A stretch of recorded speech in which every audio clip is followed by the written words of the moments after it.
जमीन से लगभग 480 फीट ऊंचा और 4500 साल पुराना ये पिरामिड, इसके अंदर आखिर ऐसा क्या था जिसे सिर्फ देखने के लिए रिसर्चर्स ने एक रोबोटिक कैमरा पिरामिड के अंदर भेजा।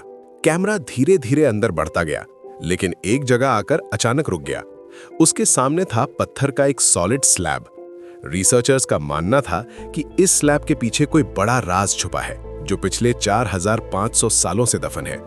ये राज जानना उनके लिए बहुत जरूरी था, इसलिए रोबोट के आगे एक छोटी ड्रिल मशीन लगाई गई जिसने उस पत्थर के स्लैब में बहुत ही पतला छेद कर दिया। अब उस छेद के अंदर एक और कैमरा भेजा गया और जो मंजर उस कैमरे ने देखा उसे पिछले 4500 सालों में किसी भी इंसान ने नहीं देखा था। टिम टीवी की वीडियोस में आपका एक बार फिर से स्वागत है। इजिप्ट यानी मिस्र में टोटल 138 पिरामिड्स मौजूद हैं। इन्होंने हजारों सालों में कई भूकंप और खतरनाक तूफानों का सामना किया, लेकिन हैरानी की बात यह है कि एक भी पिरामिड हिला तक नहीं। इनमें से सबसे बड़ा और सबसे ऊंचा पिरामिड कहलाता है the great pyramid of Giza. इस पिरामिड का बेस एरिया लगभग 13 एकड़ का है, यानी इसके अंदर आराम से 9 फुटबॉल फील्ड्स फिट हो सकते हैं। एस्टिमेट के मुताबिक इस पिरामिड में लगभग 23 लाख बड़े पत्थर लगाए गए थे, जिनमें से कई पत्थरों का वजन 50 टन तक था। अगर टोटल वजन की बात करें तो ये पिरामिड लगभग 60 लाख टन का है, जो लगभग 12 बुर्ज खलीफा के वजन के बराबर है। लेकिन सवाल ये है, इतने बड़े और शानदार पिरामिड्स बनाने का मकसद क्या था? जब हजारों साल पहले न मॉडर्न टूल्स थे न मशीन्स, तब इनकी दीवारों को inch by inch perfectly level कैसे किया गया? 50 टन के पत्थरों को स्क्वायर शेप में काटकर बिना क्रेन के 480 फीट ऊपर कैसे पहुंचाया गया? और कौन थे वो एंशिएंट इंजीनियर्स जिन्होंने इन पिरामिड्स को न सिर्फ अर्थक्वेक प्रूफ बनाया, बल्कि उनकी हर साइड को एग्जैक्ट 51.5 डिग्री एंगल पर सेट किया? ये सब आप जानेंगे आज की इस वीडियो में।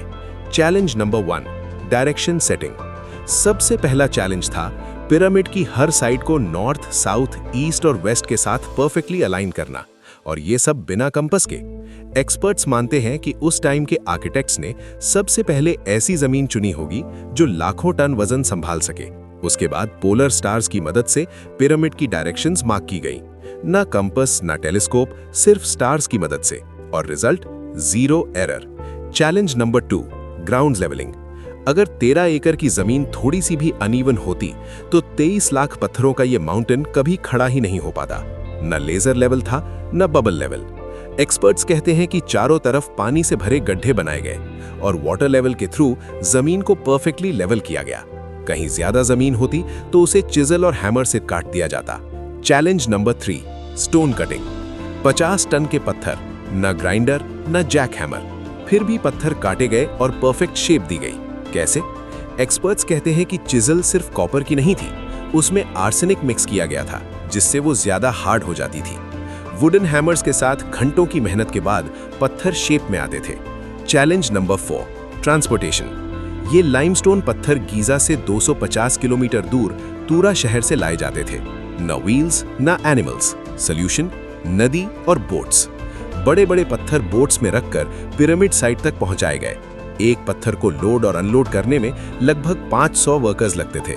Challenge number 5, height problem. सबसे बड़ा सवाल, पत्थर ऊपर कैसे गए? एक्सपर्ट्स मानते हैं कि या तो स्पाइरल रैंप या जिगजैग रैंप का यूज हुआ होगा। 50,000 किलो के पत्थर सिर्फ इंसानों की ताकत से ऊपर खींच कर ले जाए गए। Challenge number 6, granite mystery. Pyramid के अंदर के चेंबर्स में लाइमस्टोन नहीं, ग्रेनाइट यूज हुआ था। ग्रेनाइट दुनिया के सबसे हार्ड स्टोन्स में से एक है। आज भी ग्रेनाइट हैवी मशीन्स के बिना कट नहीं होता, लेकिन एंशिएंट इजिप्शियंस ने उसे काटा बिना दांतों वाले सॉ से। बीच में सैंड और ग्रेवल डालकर और वेट लगाकर महीनों तक काटा गया। एक ग्रेनाइट ब्लॉक को काटने में लगभग 4 महीने लगते थे। आखिर पिरामिड का राज क्या? पिरामिड्स का असली पर्पस क्या था? कितने लोग एक साथ काम करते थे? और रोबोटिक कैमरे ने स्लैब के पीछे क्या देखा जो 4500 सालों से छुपा था? ये सब आप जानेंगे इस वीडियो के पार्ट 2 में। आपके प्यार भरे कमेंट्स और लाइक्स के लिए दिल से शुक्रिया। मिलते हैं नेक्स्ट अमेजिंग पार्ट में।